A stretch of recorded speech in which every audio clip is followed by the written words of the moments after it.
Amazon is now hiring near you. We're looking for team members who know that delivering important packages is important work. Ready to work hard and make someone's every day? Ready for benefits and flexible shifts?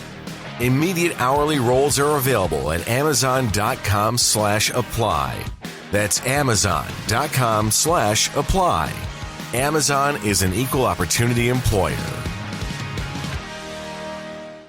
Howard's new flagship showroom in Long Beach is now open with 22,500 square feet of design inspiration. Shop premier brands such as Thermador, Monogram, Jin Air, Fisher-Paykel, and many more. Experience live working products featuring the latest technology and innovations. Walk in or make an appointment with a product expert for a personalized shopping experience. This is appliance shopping as it was meant to be. Shop Howard's at Marina Pacifica in Long Beach or visit howards.com for more information. Hello, everyone, and welcome to the Jeffrey Epstein Show. I'm your host, Bobbycapucci, and this is a closer look.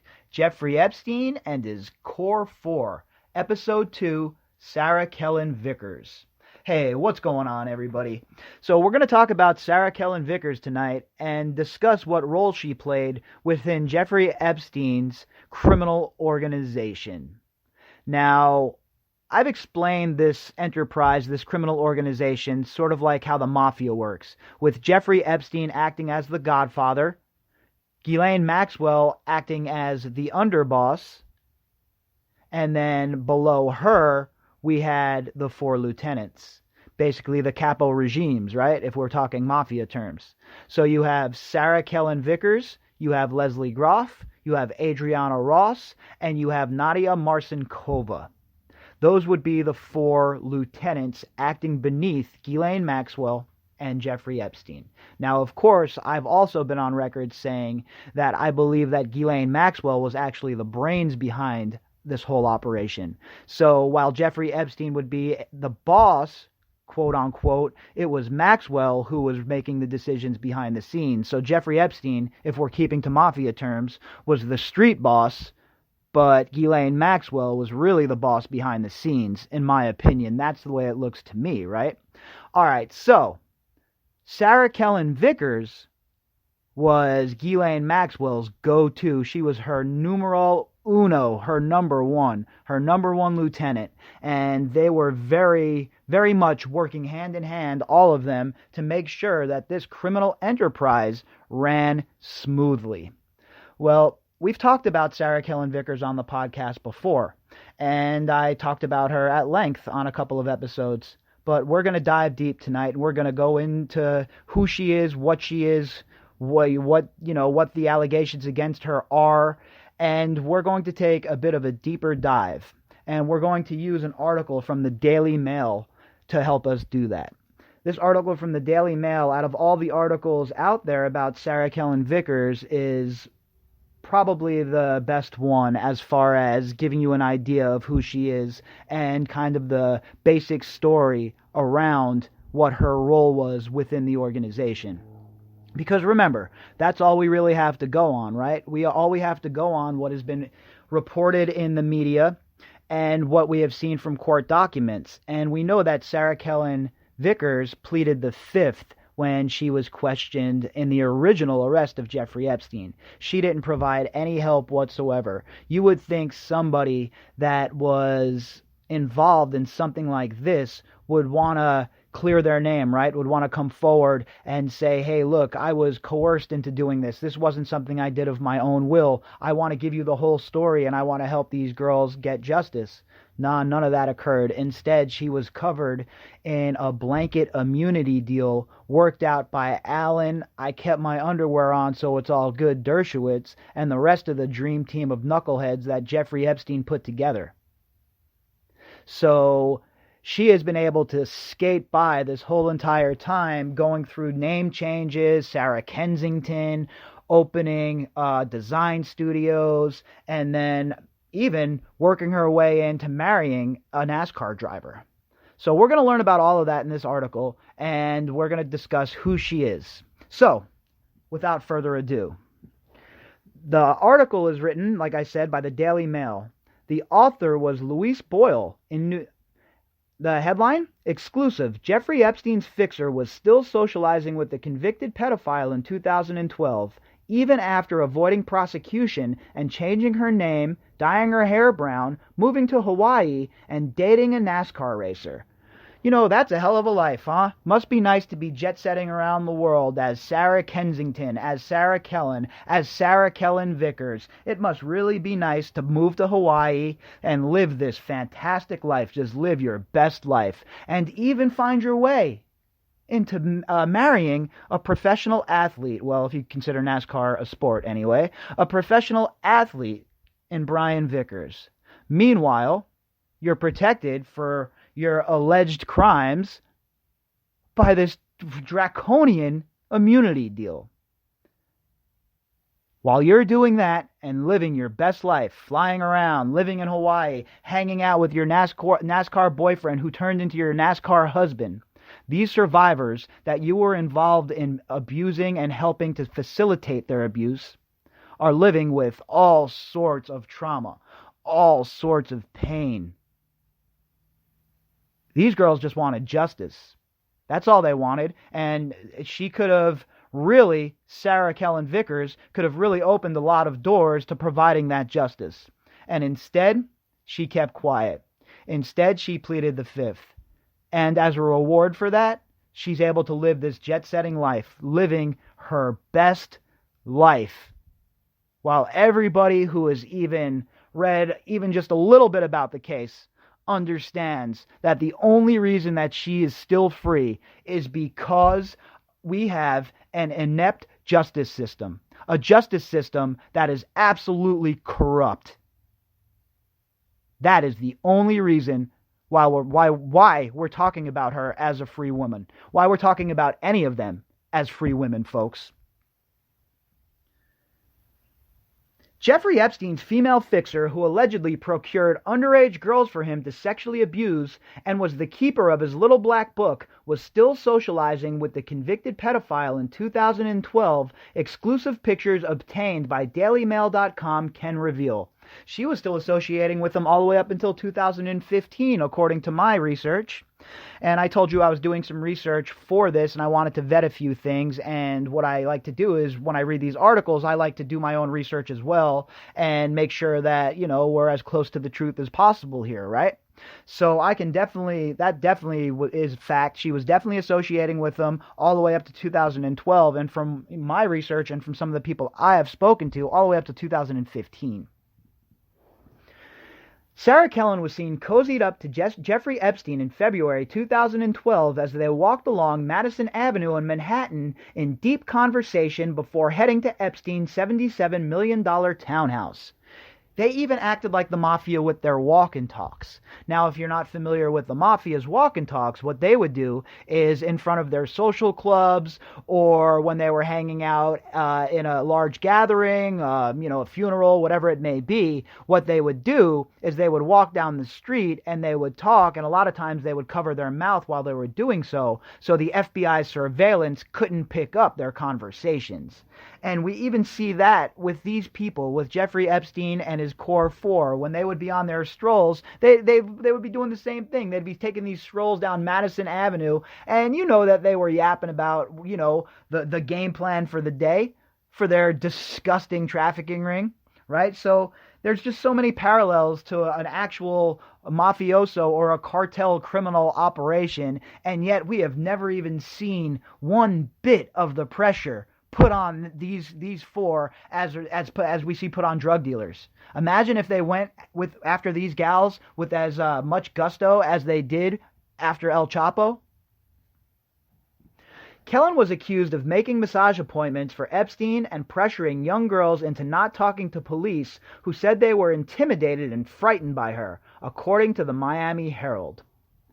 And we've heard this over and over again from numerous witnesses. We've heard so many girls come out and say that Sarah Kellen Vickers played a huge role in the procurement and the grooming and the actual delivery to Jeffrey Epstein.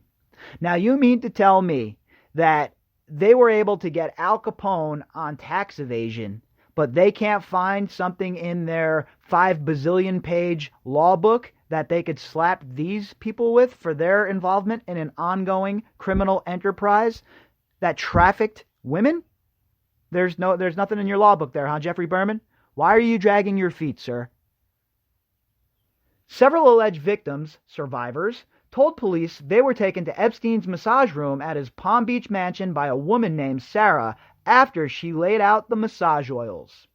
And we talked about the Jeffrey Epstein docuseries coming out on Netflix called Filthy Rich by James Patterson. And in that book, he goes into a lot of detail, folks. If you want to get a real good look at Sarah Kellen Vickers, besides what we're going to, provide you here, I would highly suggest, again, reading that book. It'll give you a really good look into what's going on. Obviously, it's, a longer form of information gathering, and they're able to provide a lot more context. It's a book, so, there's references to court documents, et cetera, et cetera. I really think that if you have not read it, that you definitely should get on top of that and read it. So when you click on this link, there's a bunch of pictures too, so make sure you follow the link inside of the description box. Kellen did not respond to a request for comment when contacted by the Daily Beast. She hasn't responded to anyone's request for contact. According to flight logs, Kellen also traveled on Epstein's private jet with former President Bill Clinton on at least 11 flights between 2002 and 2003. Again, Bill Clinton's name pops up on this plane. How many times are we going to see this guy's name on the flight logs before the media in America takes notice? How come there is so much zeal around Prince Andrew, but nary a whisper around Bill Clinton when it comes to this issue? We know that he lied about Zorro Ranch. We've established that already. We know that he's lied about, multiple things in this case, how many times he's been on the plane. Has he ever been to the island? We know he has been to the island. So Bill Clinton is another one that has been nothing but deceitful when it comes to this case, in my opinion. I think that Bill Clinton certainly needs to face more scrutiny. I think that Bill Clinton should certainly answer a lot of hard questions. And nobody wants to hear the excuse that he was managing his anxiety, okay? Like the excuse he used with Monica Lewinsky recently. Now, how can Bill Clinton go around acting like he had nothing to do with this all the time, like it's so foreign to him, and he would never be involved in anything like this? Bro, we call you Slick Willie for a reason. All right, nobody's buying your BS either, Bill Clinton. Just because I haven't put you on blast on this podcast the way I do Andrew does not mean I don't believe your bullshit, that I believe your bullshit. The only reason you have not been put on blast and completely dragged over the coals is because you have not been named as somebody who has taken part in abusing girls with Jeffrey Epstein. Your only part so far is being an enabler.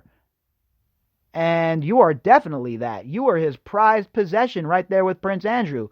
Yo, this dude had a picture of Bill Clinton in a dress on his wall. You're telling me that they aren't comfortable together? That's just somebody who was just, Jeffrey Epstein was just like, oh, out of the blue, I'm going to choose Bill Clinton to put in my dress. Or is it for the fact that he donated a bunch of money to Bill Clinton and Hillary Clinton and the Clinton Global Initiative and the Clinton Foundation? And is that Jeffrey Epstein's way of telling Bill Clinton, look, you're my bitch? I don't know.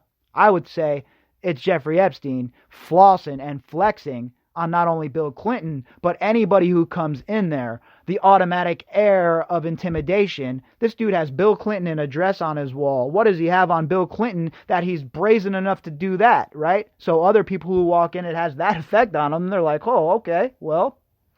Anyway, Bill Clinton is definitely somebody who deserves more scrutiny in this case, and I don't care what side of the political aisle you fall on. That's been long established on this podcast that I have a no-holds-barred attitude. If you're involved in this case and you're named in these documents, you better believe you're getting an episode on this case, and you better believe we're going to air you out.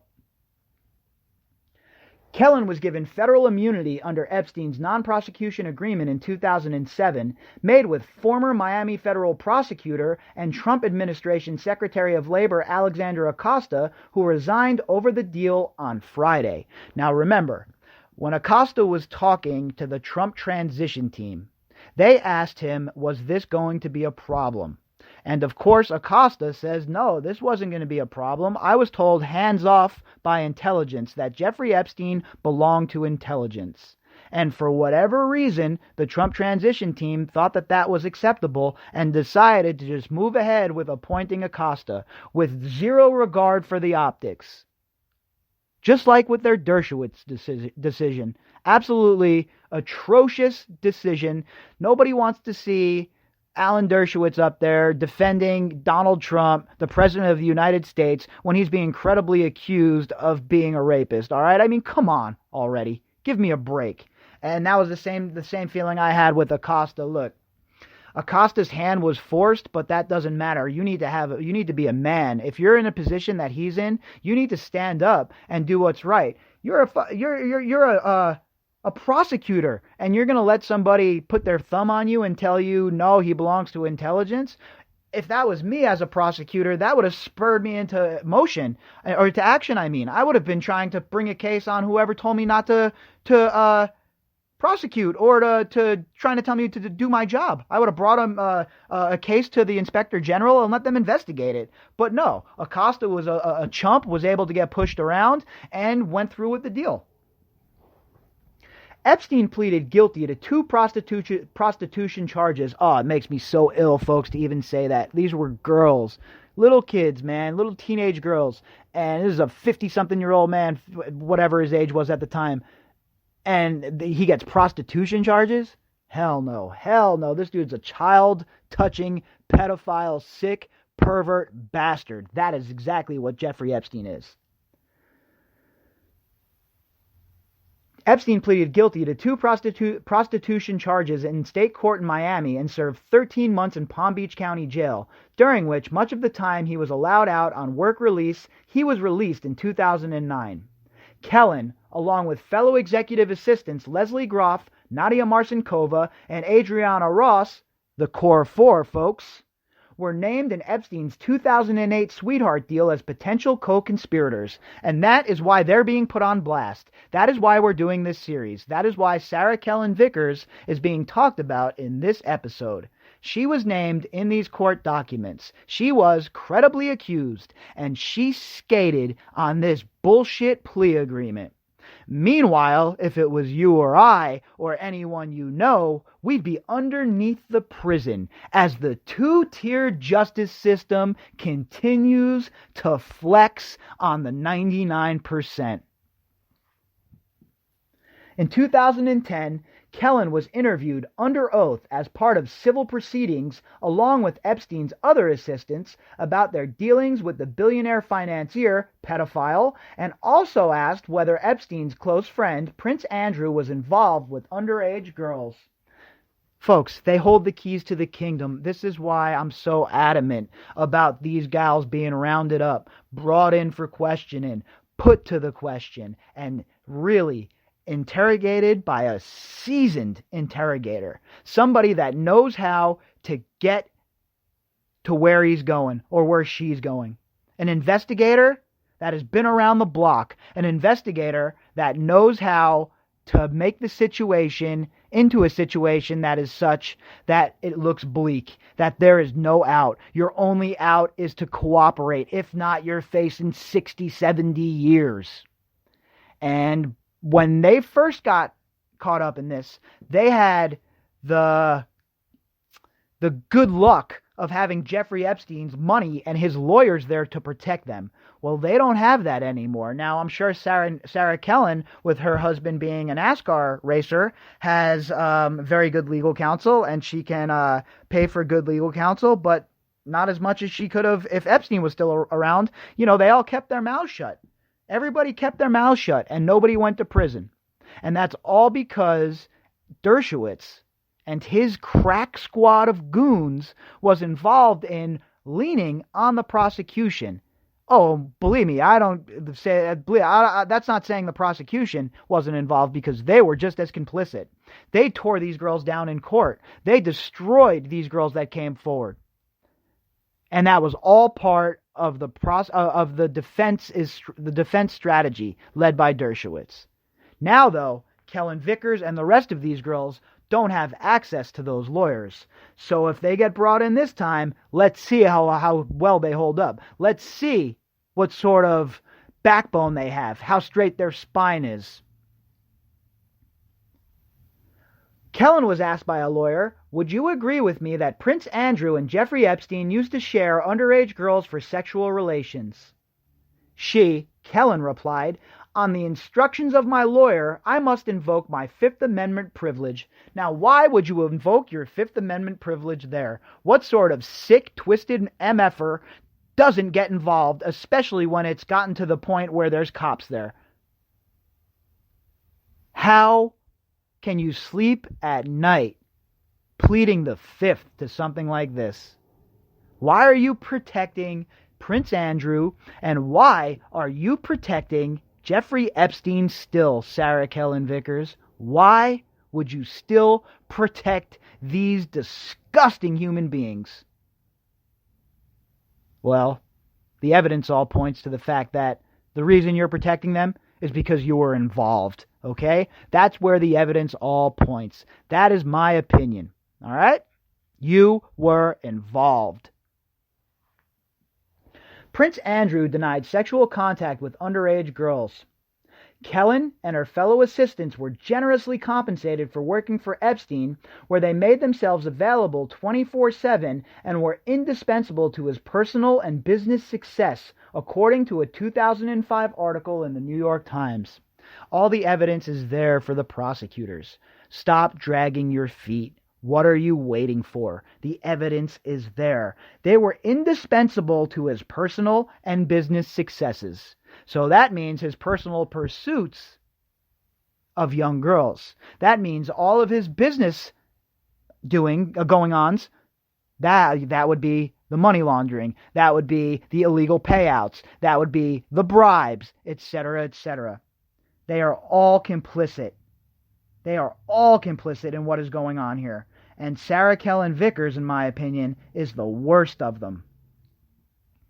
"They are an extension of my brain," Epstein told the Times. "Their intuition is something that I don't have." Yeah, you know what, Jeffrey Epstein? Well, you don't have a brain, first of all, according to everybody that I've talked to. You didn't have a brain in your head. You were just a brute who was a tool and a piece being moved on a chessboard, and you happened to have some real disgusting proclivities.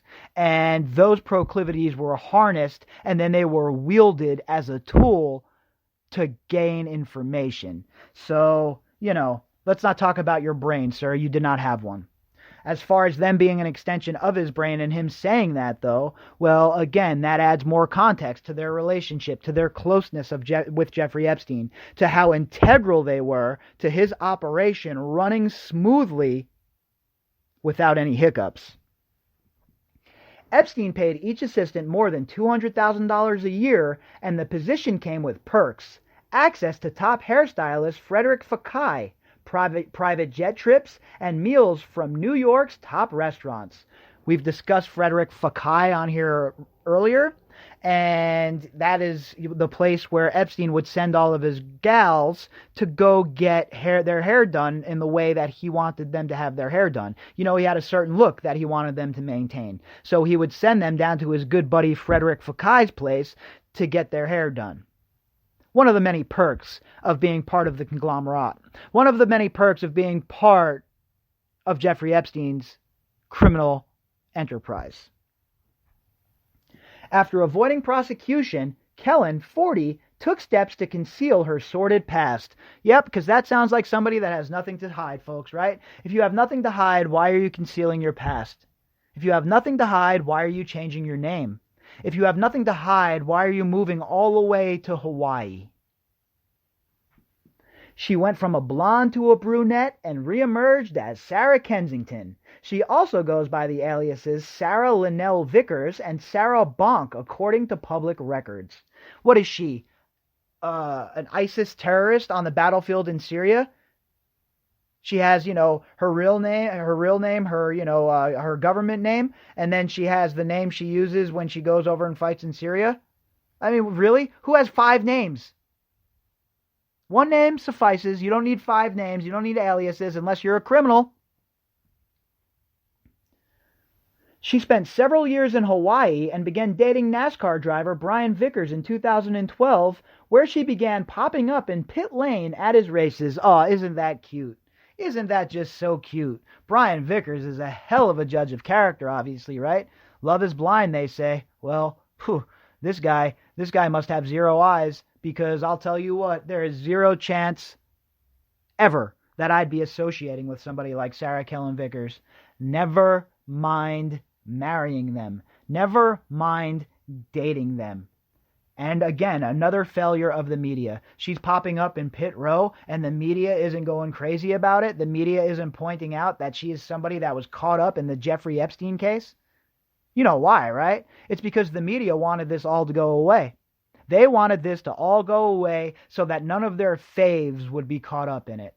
Imagine that's how sick people are, folks. They have faves, and they don't want their faves to be outed as predators and disgusting, gross enablers of human traffickers. That is our modern day media. The couple became engaged in the summer of 2013 and married in September 2013 in Wyoming, according to local reports. I bet his parents are proud, huh? I bet Brian Vickers' parents are real proud of this lady. Can you imagine being his parents or his family members and, hearing about the Jeffrey Epstein case? Been researching it a little bit and finding out that your new relative was involved in all of this shit, and not just like, loose allegations. Oh, no. She was so involved that she had to get part of that immunity deal dropped over her disgusting head, right? Yeah, imagine being one of her relatives. I'm sure the Vickers clan was utterly pumped about that. After her marriage to Vickers, 35, she reinvented herself as an interior designer and jet sets around the world following her husband's career. It honestly makes me want to vomit saying that and reading that. Meanwhile, the trauma suffered by girls like Virginia Roberts, people like Maria Farmer, Annie Farmer. You name it, folks. But this lady's jet-setting around, hanging out with her awesome NASCAR boyfriend, her husband. Oh, aren't I so cool? It's disgusting. It's offensive, honestly. And it's just another black eye for the justice system. Another black eye for the 2-tiered, broken-ass justice system. Is anybody ever going to fix it? Is anybody ever going to tackle the challenge head-on and fix the justice system? In recent years, she has been pictured in Singapore, New York, Miami, Tokyo, and Capri. Boy, must be nice. The couple divide their time between their homes in New York, Miami, and North Carolina. She is the owner of SLK Designs, an interior design company. Public records with the New York Division of Corporations shows that SLK Designs, LLC, was established in May 2012. Funny, she was still palling around with her good friend Jeffrey then, huh? I wonder what that walk and talk was about. Where'd she get the money to open this place? Who seeded her investment? Has anybody ever chased that money down? Where are all the forensic accountants at? Can somebody track that money, please? Mr. Berman, are you listening? Where are your people, sir? In 2015, the Daily Mail reported that Kellen and Marcinkova, who renamed herself Nadia Marcinkova and is now a pilot with a company called Avaloop, were operating from $2 million apartments in a Manhattan building that was majority owned by Epstein's brother Mark, all the way up till 2015. Epstein sure took care of those who kept their mouths shut for him, huh? Epstein sure showed them some love. Now you see why I call them the Core Four, folks? Now you see why we're doing this expose? You see why we're doing this series? Because shit is effed up. All right, I'm sorry that I'm dropping all of these curse words here right now, but man, this story gets me really fired up. How these girls could still be roaming free, how they're still out, not arrested. how they're living the high life off of Jeffrey Epstein's ill-gotten gains, and they're not wrapped up in a RICO case. All the way up until 2015, they're in these chic-ass $2 million apartments that would knock any one of our socks off. And the media isn't going crazy? The media isn't profiling these gals? Remember this. Remember this the next time you turn to the legacy media for the truth. You shouldn't have to vet everything that the media tells you. As a consumer of the news, you should at the very least expect them to do their jobs, right? They can have opinions, of course. Of course, everyone in this country and around the whole world, in my view, is entitled to their opinion on things. But they should label their news pieces opinion if they're going to give their opinion. And if they're going to cover hard news, they should cover hard news no matter where it leads, no matter the political implications. Mark Epstein told The Guardian at the time he owned the majority of the units in the Manhattan building, and he had never heard of the two women's companies. Oh, I call bullshit there as well. I think Mark Epstein definitely needs to be questioned. His finances were intertwined with Jeffrey's when it came to these real estate deals in a lot of cases, and again, they need to be examined. Everybody who was involved, everybody who got money from this whole entire sordid ordeal is part of the criminal conspiracy, folks. Point blank, period. Mark Epstein told The Guardian at the time he owned the majority of the units and in the Manhattan building, and he had never heard of the two women's companies. On SLK Design's Facebook page, it states, Sarah Kensington makes a living doing what she loves in life, interior design. She is the owner of SLK Designs, LLC, and has studies at several schools, including the University of Hawaii and New York School of Interior Design. I'm sorry, every time I hear the word interior design and that somebody is an interior designer, I always hearken back to the Sopranos episode, Pine Barrens, where Paulie and Christopher go to collect the money from the Russian guy, and the whole melee ensues where they end up whacking him over the head, throwing him in a rug, putting him in the trunk, driving him out to the Pine Barrens in New Jersey, and they go to kill him, right? They take him out to kill him, they're marching him out, they bring a shovel, and they tell him to dig his own grave. Well, as he's digging his own grave, he winds up maneuvering and whacking Chrissy over the head with the shovel. He gets away. They're chasing him. They can't find him. Paulie licks off a couple of shots. He thinks he hits him with one. They're not sure, though. Well, Paulie and Christopher now, they're lost in the middle of the Pine Barrens. So they call Tony, and they're trying to get Tony to come out, rescue them, blah, blah, blah, blah, blah, blah, blah. Anyway, Tony ends up calling them back after he talks to the Russian guy, not the one who was shot, but that guy's boss. And he gets some information about the guy that they were going after. So the phone signal is really bad, so it's breaking up. And Tony says to them on the phone, he says, hey, look, the guy was a part of a Russian hit squad, special forces, and, he killed 16 people.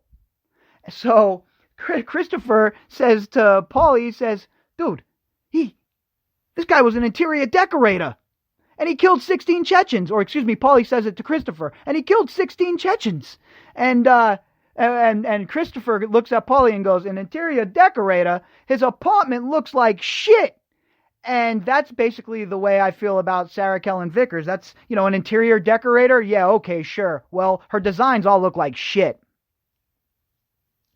Sarah loves fashion, photography, travel, delicious cuisine, and anything design-related. Housewares, interior design, art, and architecture. In her free time, Sarah enjoys working with clay and painting. I'm sure they have all of these activities at the federal penitentiary. So she's going to have a bunch of time to engage in all of these activities if and when she ever gets scooped up in this case, right? That'll be fun for her. At least she already has, a bit of a head start on all of the housewares and, painting and her clay design. She's going to have a head start on all the other gals in there.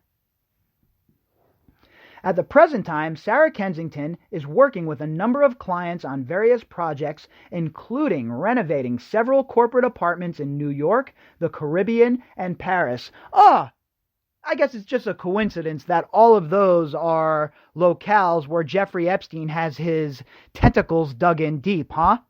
I wonder where she got all of those clients. I wonder if they had anything to do with the criminal organization of Jeffrey Epstein. And if the investigations are done correctly and the evidence is unfolds in front of us and is found, then folks, that is another tie to her being part of this criminal organization and this criminal enterprise, and another bit of evidence and another way that the prosecutors could go after her if they just would do their jobs. For the houses that Sarah manages, she does a number of duties which can involve organizing staff schedules, looking for and interviewing housekeepers and chefs, purchase and source items that are needed for the household, flatware, dishes, furniture, art, etc., design floral arrangements, and interior design. Well, she got a lot of experience doing that by bringing underage girls to Jeffrey Epstein, so she should be perfectly fine doing this job. She's definitely well situated for it. Epstein has properties in New York, Paris, and the U.S. Virgin Islands, like I was just saying. You think it's just a coincidence, folks? There sure are a lot of coincidences surrounding this whole entire story, aren't there? And they want us to believe every single one of them. Well, I'm happy to inform you, I do not believe any of them, all right? The whole narrative that they're trying to pass off on us is utter trash. In an online profile about her, it states, when Sarah gets time away from her busy career, she enjoys traveling the world. She has visited a number of different places, including Bali, China, Japan, Russia, Cuba, Australia, Belize, Brazil, Colombia, France, Italy, England, Middle East, Israel, Africa, and all over the United States. And guess what? In every one of those places she visits, everybody who finds out this information is going to feel the same way we all do about her. Because guess what, folks? Anybody who was involved with Jeffrey Epstein and his trafficking ring, and who, especially part of the core four with the immunity deal dropped over you, pleading the fifth, knowing exactly what happened and still not coming forward. Well, doesn't matter how many fantastic places you get to travel. It doesn't matter what sort of jet-setting life you had before. That's all over. You are now firmly in the crosshairs. You are now part of the conversation again, Sarah Kellen Vickers. Reading is another favorite pastime that Sarah enjoys. Well, perfect again. When she's in her 6x10 and she's hanging out with her cellmate, she'll have plenty of time to read. In fact, I hope that after it's all said and done, that the investigators who put her away write a book about how they put her away. And then that way she can read that book while she's enjoying her stay at the federal penitentiary. She is currently reading Fierce Conversations by Susan Scott. Her favorite book is Ayn Rand, Atlas Shrugged, and The Fountainhead. Sarah is a lover of classic novels such as Dracula, The Hobbit, and Sherlock Holmes. Oh boy, Sherlock Holmes, The Hobbit, and Dracula, huh? Well, you conducted yourself as evilly as Dracula. You're going to get chased down by investigators who are like Sherlock Holmes, and just like in The Hobbit, without your one ring, Jeffrey Epstein, you turn into Gollum. Epstein, 66, was charged earlier this week with 2 counts of underage sex trafficking. He was arrested by the FBI when his private jet landed from Paris in New Jersey on Saturday. None of the women are named in the new indictment against Epstein, and prosecutors say they do not anticipate filing charges against anyone soon. Update. That's wrong. They're going after the co-conspirators. We're all aware of that. Now, to what level they're going after him, I guess that's up for debate still, obviously. But Berman has come out in public and said he's going after Andrew.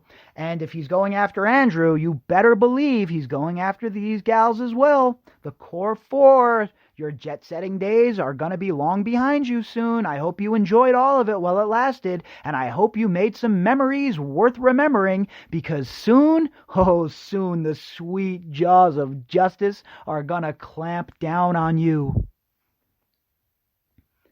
There is a reference, however, to the employees and assistants he used to allegedly traffic 3 underage girls in New York and Florida. Way more than 3. Please read the Richard Preston book. Read it. Excuse me, the James Patterson book. Richard Preston wrote The Hot Zone, another book I'm reading I've read in the past, and I'm reading the sequel to that right now. But please read the book by James Patterson, Filthy Rich. You have to read it. It really goes into the whole Palm Beach story in detail. Acosta sealed the 2008 agreement, the Miami Herald reported, meaning neither the victims nor the public were aware of Epstein's crimes, nor who else was involved in helping him abuse underage girls. The legality of that agreement is now in question. Epstein's survivors were not informed of it at the time, which is in a violation of the law. Meaning the future of Epstein's female cohorts is uncertain. And you could say that it is certainly uncertain. And we know for a fact that immunity deal is not going to protect them in New York. The SDNY has already come out and said that. Now the question is, when is the SDNY going to pursue justice in this case? When are they going to start railing in and reining in some of these people who were such a significant part of the trafficking operation? And folks, it all started at the Core 4 and it all ends at the Core 4. These ladies must be brought in, and they must be forced to answer questions. There is no other way that this can continue. There's no way that this can continue. They have to be brought in, they have to answer questions, and this case must move forward. We can never, ever, ever, ever stop pressuring Jeffrey Berman and the SDNY to continue to chase the co-conspirators in this case, and especially the Core 4. And I've said it once, I'll say it 1,000,000 times. They hold the keys to the kingdom. They know where all the skeletons were buried. And they were an active part of bringing these girls into this house and these homes for Jeffrey Epstein to abuse. That alone should get them 20 years. Never mind all of the other criminal engagements they were involved in. All right, folks, that concludes episode 2 of our 5-part series, Jeffrey Epstein and the Core 4. If you'd like to contact me, you can do that at bobbycapucci@protonmail.com. That's BOBBYCAPUCCI@protonmail.com. If you enjoy my work and you like the content, you can definitely check out the link, the GoFundMe link, inside of the description box. And also, if you'd like to find me on Twitter, you can do that at BOBBY_CAPUCCI. All right, everybody, I hope you enjoyed the episode, and I will be back tomorrow with a morning update. All right, everybody, enjoy your evening. Between prepping ingredients, setting the table, and planning your tomorrow, sometimes you need an extra hand with dinner. Delta Faucet is here to help. Just ask your connected home device to fill your pasta pot with Delta Faucet Voice IQ technology and fill it with the perfect amount of water. Done. Visit deltafaucet.com/voiceIQ to see how Voice IQ can fill your dog's bowl, wash your hands, and more. Introducing Wendy's new Pretzel Bacon Pub Cheeseburger. With a pretzel bun, bacon, beer cheese, and a 1/4 pound of fresh, never frozen beef, nothing will distract you from your mission to have one. Not even your garage door, which was clearly in the way. The Pretzel Bacon Pub Cheeseburger. Only at Wendy's. Download the app to order ahead and get some Wendy's rewards. Approximate weight before cooking. Fresh beef available in the contiguous U.S., Alaska, and Canada. At participating Wendy's for a limited time. Wendy's app registration required.